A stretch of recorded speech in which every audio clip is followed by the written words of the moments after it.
Okay, let's talk about how to fix your Amazon KDP ads. Now, I work with literally hundreds of publishers. I've looked at hundreds of books. I've literally analyzed over 500 books. I've looked at definitely over 1,000 campaigns. Whether it's over 10,000, I'm not quite sure. Haven't really measured it, to be honest, but thousands of campaigns. And there is common patterns between winning books and winning campaigns and Amazon ads that actually bring in profit. And there's a difference between campaigns that don't bring in profit. Now, if you have some campaigns where some of your campaigns for your book is like 100% ACOS and the other ones are like 50 or 40, that means great. You have some campaigns that are working and some campaigns that aren't working. Now, the ones that aren't working, here's the thing. We're going to talk about why they're not working. I'm going to show you what to do if you have a high ACOS, so we can bring that ACOS down. By the way, if you don't know what ACOS is, this just means how much you're spending compared to how much you're making. Obviously, if you're spending more than you're making, then you're losing money. If you're spending less than you're making money, right? So we don't want a high ACOS because then that means we're spending more than we're making. I'll show you how to fix that. And I'm going to show you the most common problems as to why you're getting low sales on your Amazon ads, and then also why your profitability is so low. So if you have one of these problems, this is the video for you, right? We don't want high ACOS, we don't want low sales, and we definitely don't want low profitability, because the whole point of us being in business or even running an Amazon KDP business is to make as much profit as possible. We're here to make money. We're not greedy. We just want to provide for our families. And I don't know, maybe you want to retire. If you want to retire, then great. You probably want another extra income stream. That's why you have KDP. You don't have KDP to start spending money on ads and just losing money every single month. So let's actually start fixing these problems. Now, one of the most common problems is that you're spending money, right? But you're not getting enough sales. This is terrible because the whole point of us spending money on Amazon ads is to get more sales, right? We're not going to spend money to get very, very few sales, and it's kind of pointless. So if you're spending a bunch of money and you're getting a bunch of clicks and everything, but you're not getting sales, then there's a positive and a negative. The negative is that you're probably doing something wrong because you're not getting any sales or you're getting very low sales. That's not the whole point of us being in business. But the good thing is you spent some money, right? And you got a few sales. At least you got a few. What does that tell us? What do we have now that we did not have before we started running Amazon ads? Well, we have one of the most important things when it comes to running a KDP business. We have data. And we've already spent the money. We already paid for the data. So might as well use this data to help us in the next step so we don't spend as much money. Or if we do spend money or the same amount, we make more sales. Why? Because now we have data. We have data so we can make a better informed decision for the future. Now, I know that you might struggle when it comes to data, reading the data or figuring out what the data is telling you. And I promise you it's way easier. It's kind of like an optical illusion. If I show you an optical illusion where there's two sides to an image, you can either see one thing or the other thing. You probably only see the one thing. But then as soon as I reveal to you that second thing that you're meant to see, you're probably going to be able to switch between them, right? As soon as you're aware of how to read the data, then it's very hard to go back. It's super, super easy to read the data. And if you do read the data correctly, then you can make informed decisions for the future. Now, let me show you what I mean. Let's say we have 3 keywords, right? I'm not going to reveal what the keywords are. I'm only going to reveal the data for these keywords, just so you know exactly what I'm talking about. Now, I'm going to give you the clicks for the keywords, the amount of sales the keywords made, and I'll give you the ACOS as well. So, keyword 1, let's say it got 30 clicks. And then this one got 21 clicks, and then this one got 28 clicks. Awesome. Now let's say keyword 1 got 3 sales, and the other 2 got 1 sale each. And then let's also say hypothetically, this one has a 60% ACOS, this one has 113, and this one has 150. Even if I don't know what the keywords are, the fact that I have this data, I can tell you which one's working better. You can tell, like, which one's working better. If you had to pick one of these 3, which one is working better? Obviously, this one, right? Because it got similar clicks to everything else, right? That's what we can see. It's similar clicks. Obviously, 21 and 30 is completely different, but it's similar. It's not like this got 3 clicks and this got 30. So they got similar clicks. However, this one got 3 times more sales than everyone else. And because this keyword got 3 times more sales, it has a much lower ACOS, right? Because we're actually making some sales to make enough money back. However, if you have keywords that look like this, then you're obviously doing something wrong. And I want to show you what you're doing wrong, I promise you, in this video. Here's where beginner publishers go wrong. Beginner publishers are going to see these 3 pieces of data, these 3 keywords, and say, these keywords are terrible, I'm going to turn them off. And in some cases, you should turn them off. However, experienced publishers look at it in a different way. What experienced publishers see is the data tells you how relevant the keyword is to your book. It doesn't tell you whether the keyword is bad or good. It just tells you how relevant the keyword is to your book. So someone who searches this keyword, how likely are they to buy your book afterwards, right? It's all about relevance. And I'll reveal the keywords for you just so you understand. So whoever's searching this thing here, it doesn't mean they don't want to buy our book. They bought our book. It means they do want to buy our book. It just means that most people prefer other people's books. So this keyword might not resonate as much. It might not be as relevant to our book as someone else's book. Let me show you what I mean. So let's say we're selling an ADHD workbook for girls, right? If I have ADHD workbook for girls, then great. We have a 60% ACOS, 3 sales, 30 clicks. This gives us a 10% conversion rate. If you don't know what conversion rate is, go watch some other videos. I'll probably explain it later, but go watch some videos on my channel. You definitely need to know what conversion rate is, 1,000,000%. Don't run an Amazon KDP business without understanding what conversion rate is, right? So this is doing pretty good. 10% conversion rate, which is average on Amazon, and we have a 60% ACOS. Not bad. Obviously, it depends on the price and profit and things like that, but we're not going to get too deep into it. Now, this one here,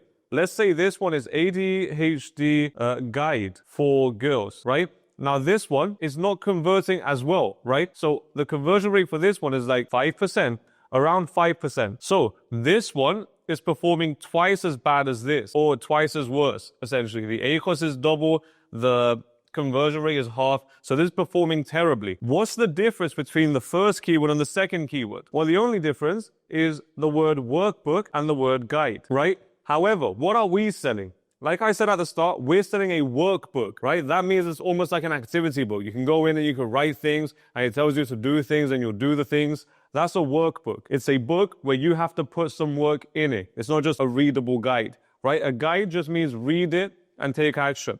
A workbook means read it, write things inside, do these activities, come back and journal, things like that. It's like a more interactive thing. So if we're selling a workbook, obviously the word workbook is going to perform better because it's exactly what we're selling. Why? Because it's actually relevant to what they're searching for. Now, if they're searching for a guide, they might still buy our book, but it's not as likely because it's not as relevant. Now, guess what? If my competitors are selling ADHD guides for girls, I predict that they're going to be performing way better than me because I'm selling something slightly different than them and slightly different to what the customers are searching. I'm going to get deeper into it, by the way. Just give me like 2 minutes. But this final one that's performing the worst. What do you think this keyword is? Well, this keyword might be something like ADHD workbook for boys, right? So now I know that because workbook works well, for girls works well, but this one workbook for boys doesn't work as well. Guess what? Then that means my book isn't relevant for boys, or it's not resonating for boys. Why? This could be for many reasons. My book cover might be pink and glittery and have princesses on it. If that's the case, then obviously it's not going to resonate with boys. Sometimes it's way more subtle than that. Sometimes you have your main image. However, you might not even realize it, but the person in the middle is a girl raising her hand, let's say. That's like your main image on your book cover. The person on the right is a girl, and then the person on the left is like a little boy, maybe. And then just that small adjustment might not resonate for boys. Like boys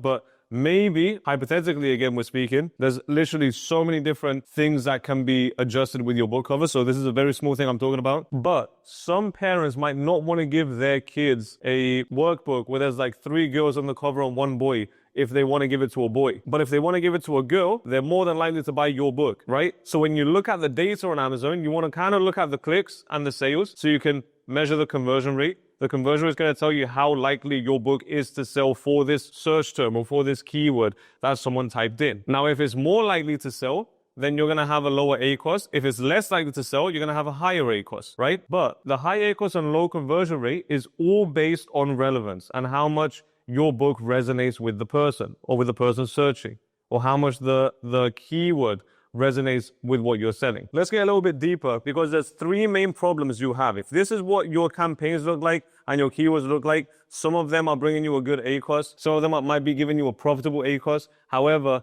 Others are giving you like 100% ACOS, 200% ACOS. I've seen 400% ACOS out there. Obviously, they worked with me, so we were able to fix it. However, if your ACOS is really, really high, I'll show you all the problems that you might have. There's only 3 main problems that you can have. And I'm going to make you aware of those 3 problems, because once you're aware of those 3 problems, you're actually able to solve it. If you're not aware of those 3 problems and you're just watching a bunch of these YouTube gurus that don't actually tell you how to fix your problems, then great, you're going to be stuck forever. Let's talk about those problems. So now we want to answer the question, what if your ACOS is too high? And don't worry, we're going to answer all the other questions that we spoke about in the intro as well. All the 3 things that I put here, we're going to answer those as well. But what if your ACOS is really, really high?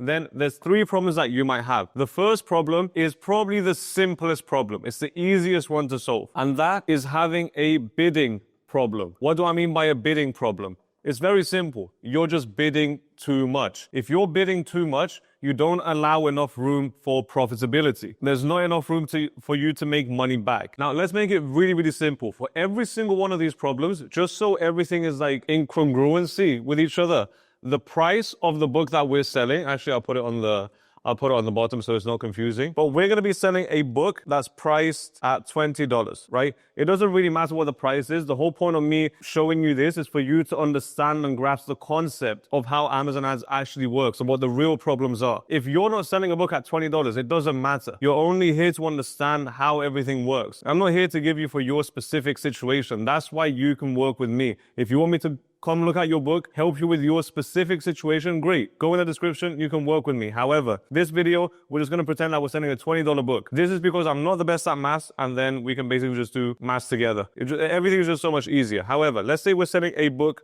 at $20, right? If we are bidding $1 for every click, so we have a $1 cost per click, and then we get 10 clicks, we have the 10% conversion rate that we spoke about before. So 10 clicks, we actually make a sale. So every 10 clicks that we get, we make a sale because we have a 10% conversion rate. So every time we spend $10, right? Because 10 clicks times $1 is $10. Every time we spend $10, we make 20. So we got 10 clicks, 1 sale, which is $20, and then we spend 10. So our ACOS is 50%. That's our ACOS. However, if our ACOS at 50% is not high enough, it's not profitable enough, what we can do is slowly lower the bid, right? Because our conversion rate is 10%. If we lower the bid, then every 10 clicks, we're still going to get a sale. It's just we're going to be spending less. So if we lower this to 90 cents, now, by the way, as a guideline, make sure if you are going to be lowering this, so if this is your problem and you're going to be lowering your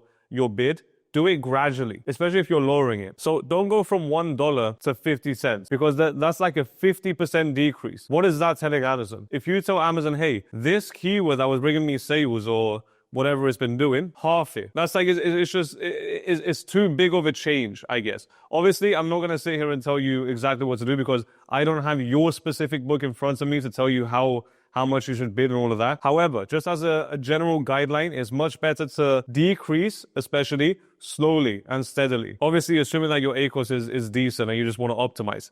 However, if we spend 90 cents, then again, we're paying for 10 clicks. But this time, we're paying $9, right, for 10 clicks. And then we're still making 20 back. So now our ACOS went from 50% to like 45%. I actually don't know if that's accurate. I want to go check and be back. Yep. Okay, so it is 45% ACOS. So great. Now we lowered our ACOS because we had a bidding problem, right? It's as simple as that. However, this is probably the least common problem, right? This is the easiest one to solve. It's the least common one. And you usually have a bidding problem if you're just trying to optimize. So if you're at 50 to 60% ACOS and you want to lower it down so you can start becoming profitable because your profitable ACOS is like 30% or 35% or 40%, then you probably have a bidding problem. You could just slowly lower it down. And then there's other things you can do, more advanced things. Again, I'm not here to talk about the advanced things right now. If you do want my help with the advanced things, then just click on the link in the description. However, your second problem is again a very, very, very easy problem to solve.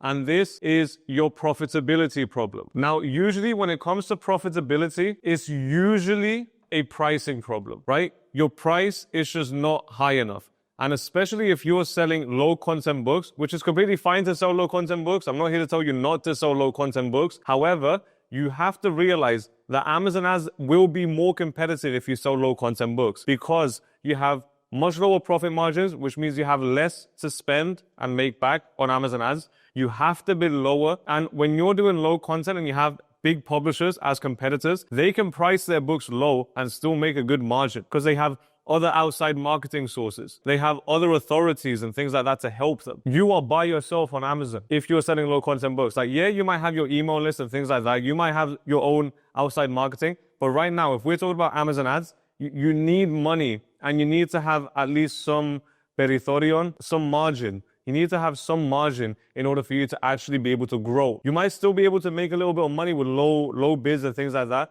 but it'll be very hard for you to grow. But again, if you want to publish low content books, I'm not here to tell you how to do your job. I'm just here to tell you what I experience. However, even if you're doing high content, if we're still selling this at $20, then we already have the results that we can expect here. However, let's take this exact thing right here. So $1 times 10, we spend $10, but let's say our book was priced $25. So we increased our profitability, our profit margin, we increased our price. So now we actually make more money back. Well, great. What happens to the ACOS now? We've spent 10 and made 25. So our ACOS is now 40%. So now again, we lowered our ACOS. However, there's a very big however. In order for us to actually justify a higher price, there's something that needs to happen. Now, the problem I'm about to reveal to you right now, this is the problem of all problems when it comes to Amazon ads. If you have this problem right now that I'm going to talk about and you fix it, this doesn't matter, what we talked about earlier doesn't matter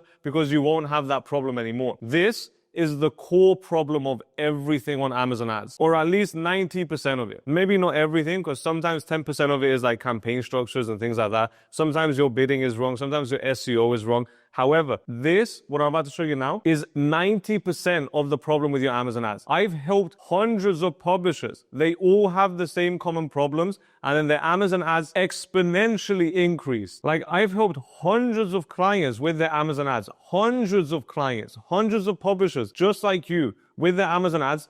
This is usually what their problem is. Now, what is that problem? That's their conversion rate problem. Now, if you don't solve your conversion rate problem, you're making it really, really hard for your ads to work. But don't worry, you got Barry. I'm going to show you how to solve your conversion rate problem. So here's what a conversion rate problem might look like. Let's say, I'm actually probably going to have to take the whole thing here. Okay, let's say no matter what, we're spending $30, right? I'll start over here. This is this part. Okay, so we're spending $1 per click and we're getting 30 clicks. So we're spending $30, right? If we get, I'm going to put sales here. If we get 2 sales, we're making back 2 times 20, we're making back $40, right? So we're profitable. What if we make 3 sales? Well, we're making back $60. Well, what if we make 4 sales? Well, that means we're making back $80. Now, obviously, I know you're not a kid. I know you understand what's happening. I know I make you sound like a kid sometimes, but I know you're not. But just bear with me. I have to take it step by step just so you understand. But if we make 2 sales, we make $40 back, 3 sales 60, 4 sales 80.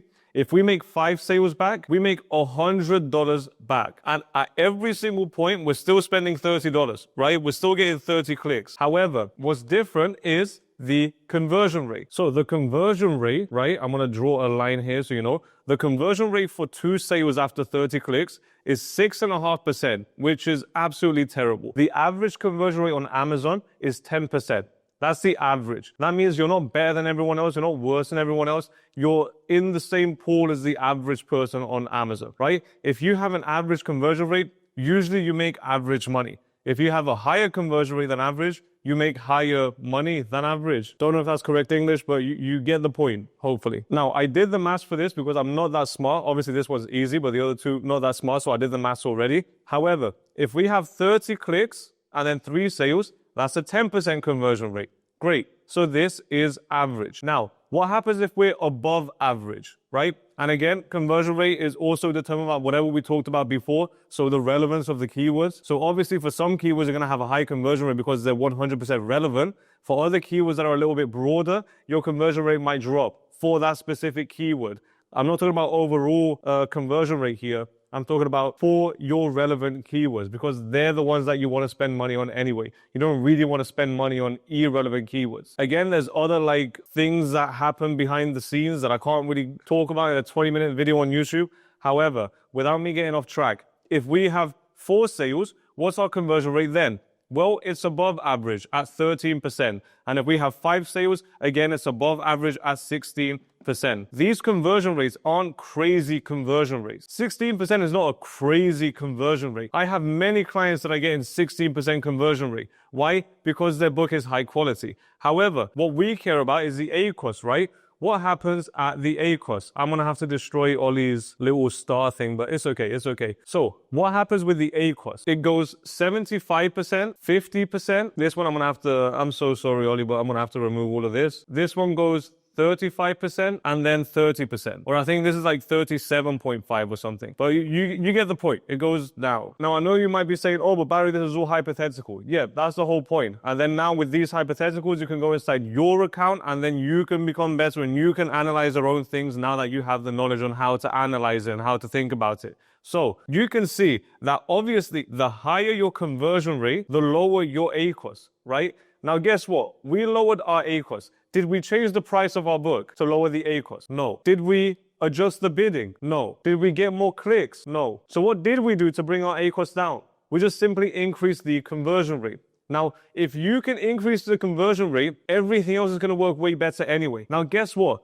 What happens when you increase the conversion rate and then you also decrease a little bit your bid? Well, your ACOS drops even more. What happens if you increase your conversion rate and you also increase your price a little bit? Well, your ACOS drops even more. Now, what happens if you increase your conversion rate and you target relevant keywords? Well, your ACOS drops even more. So the easiest way, actually not the easiest, but the most effective way to decrease your ACOS and actually increase your profitability, increase the sales that you're making, and decrease your ACOS is to increase your conversion rate. Now, here's what's special about your conversion rate. This is the final thing we need to talk about before I let you go. However, this is very, very important. This is the most important thing when it comes to conversion rate. Your conversion rate is not only determined by your book, but your competitors' books as well. Because the way someone searches on Amazon is, let's say there's 5 people that are constantly selling and you're one of them, right? This is you. You're one of the people that is constantly selling. Your competitor doesn't know,